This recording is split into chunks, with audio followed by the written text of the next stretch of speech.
Now let's look at BCA 4777. It's very hard to tell if there's any blood on that Christmas tree. So far, I would say no. If it was, it would have been marked. There would be some blood splatter that the police would have marked, but there's nothing there. There's nothing to indicate that there's any blood on that Christmas tree, which I find a little odd when you think about the trajectory of the bullet hole in the living room ceiling. But here we have the hand. I think it's on the ripped out pages of the Quran, but it could also be leaning up against that Quran as well, which is also weird.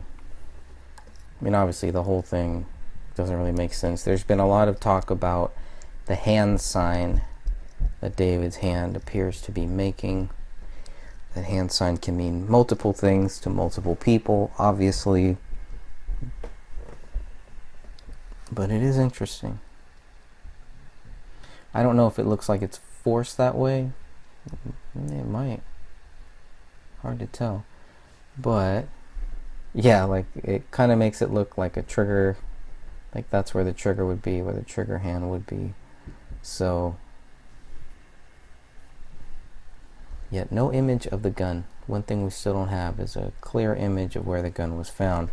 But in this image, the gun should be a little to the right of this hand, in the upper corner, close to where that 5 is. The torn out pages, we have the hair. It seems to be everywhere. You can see in this photo that blue tube is down. Sometimes it's down, sometimes it's up. You see the hair. Look how far the hair is next to the number 4, next to that white stuffing. Look at how far away the hair is.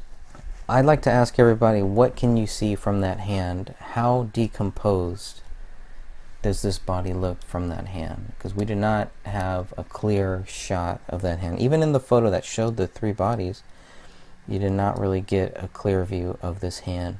So I'm interested to see what people think about the decomp. Is this 3 weeks of decomp here that we're seeing? Is it possible that the dog could have eaten the other hand? Look at how how this hand looks. There's a little purple thing in there. Some questions about what that might be. Part of an ornament. I don't know what that is. But it is the hand. Look at that hand. What do you see? What does it tell you? It's telling a story. Even the way that the hand is laid out, it's telling a story. We just got to make sure we get the story right. The Quran looks purposely open to that page. It's set down right there. There's no way David would have been holding this, obviously. This was set down on the ground in this area. Why? Why would it be set here?